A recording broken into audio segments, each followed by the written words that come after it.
ഇതിനു മുമ്പുള്ള ആൾ ഈ ഫയലുകളൊന്നും നോക്കിയിരുന്നില്ലേ? അങ്ങേര് മാത്രമല്ല സാർ, അതിനു മുമ്പുള്ളവരും നോക്കാറില്ല. ഈ പുളിയൊക്കെ തട്ടിക്കളഞ്ഞ് ഇതൊന്ന് വൃത്തിയാക്കി വെക്കണം. ഒരാഴ്ച പിടിക്കും സാർ. ആയിക്കോട്ടെ.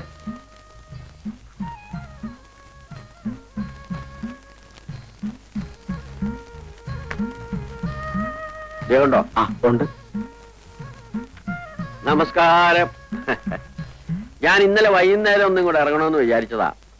അവിടെ ഈ സ്റ്റേജ് അഴിപ്പിക്കാനും മൈക്കിന്റെ ആളിനെ പറഞ്ഞു വിടാനും വേണ്ടി കൂടെ നിൽക്കേണ്ടി വന്നു. ഈ നാട്ടുകാരുടെ മുമ്പിൽ ഒരു ഉത്സാഹിയായിട്ട് നിന്നാലല്ലേ അടുത്ത തിരഞ്ഞെടുപ്പിനെങ്കിലും ഒന്ന് കടന്നുകൂടാൻ പറ്റും. അപ്പോ തെരഞ്ഞെടുപ്പിനൊക്കെ നിൽക്കാറുണ്ടല്ലേ? ഉണ്ട്.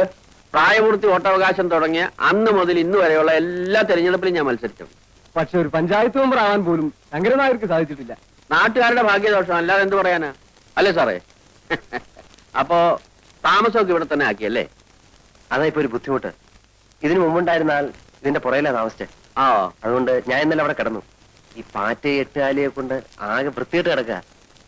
എലികളാണെങ്കിൽ എണ്ണിയാ തീരാത്തത്രയുണ്ട്. അതുകൊണ്ട് താമസിക്കാനൊരു വീട് കിട്ടാൻ എന്താ ഒരു വഴി? വഴിയൊക്കെ ഉണ്ട്. എത്ര രൂപ വാടക തരും? കൊള്ളാവുന്ന സ്ഥലമാണെങ്കിൽ എത്രയായാലും വിരോധമില്ല.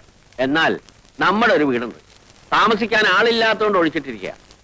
നോക്കാൻ വിശ്വസിക്കാവുന്ന ഒരാളുണ്ടായാൽ നല്ലതാണല്ലോ. അത് മതിയെങ്കിൽ തരാം. അപ്പൊ നമുക്ക് വീടൊന്നും കാണാമല്ലോ. നോക്കാം, ഇപ്പൊ തന്നെ പോവാം. അയ്യോ, ഇപ്പൊ ഓഫീസ് ടൈം അല്ലേ? നമുക്ക് 5 മണി കഴിഞ്ഞ് പോവാം. ഇവിടത്തെ ഓഫീസൊന്നും അത്ര വലിയ കഥയല്ല. മറ്റു ജോലികളൊക്കെ കഴിഞ്ഞ് സമയം ഉണ്ടെങ്കിൽ ഇവിടെ വരെ ഒന്ന് വന്നിട്ട് പോവാ, അത്രേ ഉള്ളൂ. എനിക്കത് ഇഷ്ടമല്ല. ചെയ്യുന്ന ജോലിയോട് നീതി പുലർത്തണമെന്ന് നിർബന്ധമുള്ള ആളാ ഞാൻ. അതുകൊണ്ട് ശങ്കരൻ നായർ 5 മണി കഴിഞ്ഞ് വരൂ, പോകാം. അപ്പൊ എങ്ങനെയാ, ഇത് മതിയോ? കൊള്ളാം. പക്ഷെ ആ കൂടെ ഒന്ന് വൃത്തിയാക്കാനുണ്ട്. അതൊക്കെ നമുക്ക് നാളെ ശരിപ്പെടുത്താവുന്നേ ഉള്ളൂ. ഇതിനേക്കാൾ കൊള്ളാവുന്ന ഒരു സ്ഥലം ഈ പ്രദേശത്ത് കിട്ടാനില്ല. എന്നാ പിന്നെ ഞാൻ എത്രയും പെട്ടെന്ന് ഇങ്ങോട്ട് മാറുകയാണ്. എന്നാ വരൂ, നമുക്കിത് കിട്ടാനുള്ള വഴി നോക്കാം. ആഹാ, അപ്പൊ ശങ്കരൻ നായരുടെ അല്ലേ ഈ സ്ഥലം? ശങ്കരൻ നായരുടെ അല്ലേ എന്ന് ചോദിച്ചാൽ, ഇവിടെ വടക്ക് പുഴയ്ക്കക്കരെ താമസിക്കുന്ന പറഞ്ഞാൽ തിരിയാത്തൊരു കൃഷ്ണൻകുട്ടി നായരുണ്ട്. അയാളുടെ ഒരു ഉറ്റ സ്നേഹിതനുണ്ട്, ഒരു രാരിച്ചൻ നായർ. അയാൾ എന്റെ സ്നേഹിതനാണ്. അയാൾ പറഞ്ഞാൽ ചിലപ്പോ കിട്ടിയേക്കും. അങ്ങോട്ടൊന്ന് എഴുന്നേറ്റ്.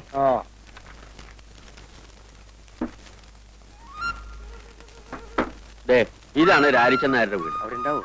ആ, ലക്ഷ്മിക്കുട്ടിയെ, ആ ശങ്കരൻ നായർ ഒരാളെയും കൂട്ടി വരുന്നുണ്ട്. ചിലപ്പോ കല്യാണാലോചനയ്ക്കാവും. നീ പോയിട്ട് കുറച്ച് കാപ്പി ഇട്ടേ. ആ, വരൂ വരൂ. ഇതാണ് ഞാൻ പറഞ്ഞ രാരിച്ചൻ നായർ. നമസ്കാരം. ഇദ്ദേഹത്തിന് മനസ്സിലായോ രാരിച്ചൻ നായർക്ക്? മനസ്സിലാക്കാൻ എന്തിരിക്കുന്നു? ശങ്കരൻ നായരല്ലേ കൂട്ടിക്കൊണ്ടുവന്നത്. മോശക്കാരനായ ഒരാളെയും കൊണ്ട് എന്റെ വീട്ടിലേക്ക് വരൂ. പേരെന്താ? വിനയൻ. നല്ല പേര്. നമ്മുടെ വില്ലേജ് ഓഫീസിൽ പുതിയതായിട്ട് വന്ന സാറാ. ഓഹോ. സാറിന് താമസിക്കാൻ സൗകര്യമുള്ളൊരു വീട് വേണം. അപ്പോ ഞാൻ ആ അമ്പലപ്പറമ്പിന്റെ പിന്നിൽ ഒഴിഞ്ഞു കിടക്കുന്ന നമ്മുടെ കൃഷ്ണൻകുട്ടി നായരുടെ വീട് അത് കാണിച്ചു കൊടുത്തു. പിടിച്ചോ? ആ, പിടിച്ചു. ഒന്നിങ്ങി വന്നേ. കാപ്പിയുടെ കൂടെ പലഹാരം വല്ലതും കൊടുക്കണം. എന്റെ ലക്ഷ്മിക്കുട്ടി, കാപ്പിയും വേണ്ട പലഹാരവും വേണ്ട. അയാള് വില്ലേജ് ഓഫീസിലെ ഒരു ഉദ്യോഗസ്ഥനാ. വീട് അന്വേഷിച്ച് നടക്കുക. അപ്പോ വീട് പിടിച്ചു അല്ലേ? അതെ. അത് കൃഷ്ണൻകുട്ടി നായരെ കണ്ട് രാരിച്ചൻ നായർ ഒന്ന് ഏർപ്പാടായി കൊടുത്തു. താൻ ഒരു പൊതുപ്രവർത്തകനല്ലേ ശങ്കരൻ നായരെ? എന്നെക്കാണ് എളുപ്പം തനിക്കല്ലേ? ഞാൻ പറഞ്ഞ ആള് കേൾക്കില്ല. അല്ല, കുറ്റം എന്റെ ആണെന്ന് തന്നെ വെച്ചോളൂ. എന്ത് പറ്റി? ഇവിടെ കനാല് പണിക്ക് വേണ്ടി വന്ന 5-6 പേർക്ക് 1 മാസത്തേക്ക് താമസിക്കാനായിട്ട് മനക്കിലെ വീട് ഞാനൊന്ന് ഏർപ്പാട് ചെയ്ത് കൊടുത്തു. ജോലി കഴിഞ്ഞാൽ പണ്ടാരങ്ങൾ പോകണ്ടേ? കുടിയടപ്പാവകാശം വേണമെന്ന് പറഞ്ഞ് സമരമായി ബഹളമായി അതിന്റെ കൂടെ കൂടാൻ കുറെ നാട്ടുകാർ. അവസാനം എന്തു പറ്റി? വീട് അവരുടെ പേരിൽ എഴുതി കൊടുക്കേണ്ടി വന്നു. ശേഷം പേർക്ക് മനക്കിലെ പള്ളി ചവിട്ടാനും വരും. ഇതാണ് നമ്മുടെ നാടിന്റെ ശാപം. ഗാന്ധിജി വിഭാവനം ചെയ്ത ഇന്ത്യ ഇനിയും എത്രയോ ദൂരെയാണ്. ഓ, വരുന്നുണ്ട് ദുഷ്ടഗുണം.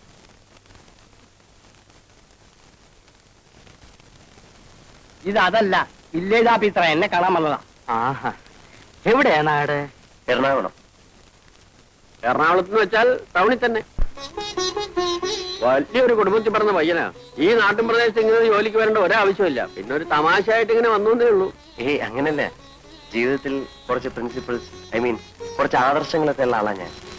എനിക്ക് എന്റേതായിട്ടുള്ള ചില ഇഷ്ടങ്ങളുണ്ട്. ഏതായാലും വീട് ഇഷ്ടമായല്ലോ. കൃഷ്ണൻകുട്ടി ആരെ കണ്ട് ഞാൻ ഏർപ്പാടാക്കി തരാം. പക്ഷെ സ്ഥലമൊക്കെ ഒന്ന് വൃത്തിയാക്കണം. എങ്ങനെയാവോ വേണ്ടത്? മുറ്റത്തെ പുല്ലൊക്കെ ചെത്തിക്കളഞ്ഞ് ചുവരൊക്കെ വെള്ളയടിച്ച് 4 ചുറ്റും ചെടിച്ചട്ടികളൊക്കെ വെച്ച് ഭംഗിയുള്ള ഒരു കൊച്ചു വീടാക്കണം.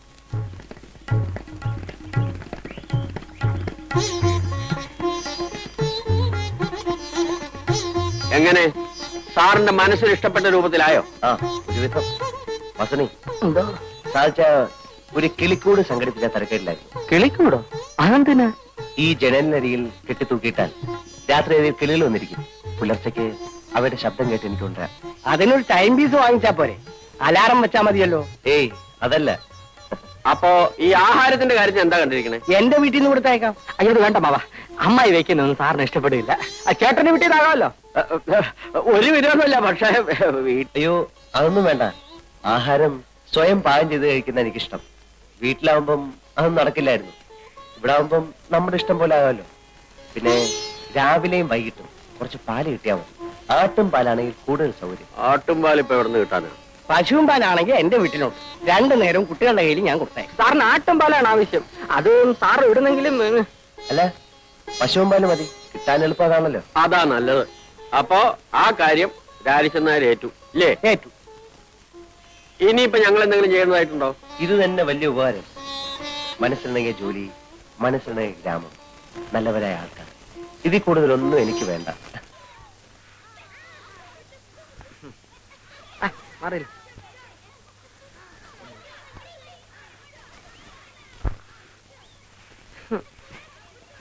അമ്മായി, ഈ അമ്മാവനെന്താ ഇങ്ങനെ ആയിപ്പോയെ? എന്റെ കുഞ്ഞെ ഒന്നും കഴിക്കത്തില്ല. ഉച്ചയ്ക്കും രാത്രിയും ദേ ഇത്രച്ചൻ ചോറാ ഉണ്ണുന്നത്. പിന്നെ എങ്ങനെ മെലിയാതിരിക്കും? മെലിഞ്ഞ കാര്യമല്ല ചോദിച്ചത്, അമ്മാവന്റെ ബുദ്ധിക്ക് എന്ത് പറ്റി? വയസ്സായി തുടങ്ങിയില്ലേ, ഇനി ബുദ്ധിക്ക് എന്തായാലും എന്താ? അല്ലമ്മായി, കല്യാണം കഴിയാത്ത ഒരു ചെറുപ്പക്കാരന്റെ വീട്ടിലേക്ക് രണ്ടുപേരും പാല് കൊടുത്തയക്കുന്നത് ശരിയാണോ? അതുകൊണ്ട് എന്താടാ തെറ്റ്? നീ ഒരു ചെറുപ്പക്കാരനല്ലേ, നീ പാല് കുടിക്കാറില്ലേ? ഈ അമ്മായിക്ക് എന്തോ പറഞ്ഞാലും മനസ്സിലാകത്തില്ല. ആ വില്ലേജ് ഓഫീസറുടെ വീട്ടിലേക്ക് രണ്ടുപേരും പാല് കൊടുത്തയക്കാമെന്ന് അമ്മാവൻ ഏറ്റിരിക്കുന്നു.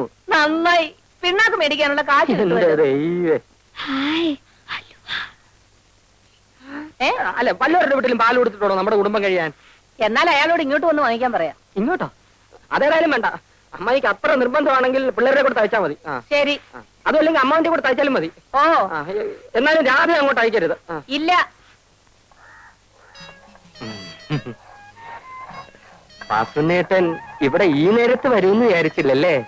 ഇല്ല. ഇന്നലെ ഇവിടെ വരാൻ പറ്റില്ല. സാരില്ല. രാധേ, എന്തിനാ? ഞാൻ നിനക്ക് അലുവ വാങ്ങിച്ചു വെച്ചിട്ടുണ്ട്. എവിടെ? വാ. ആരും കാണണ്ട.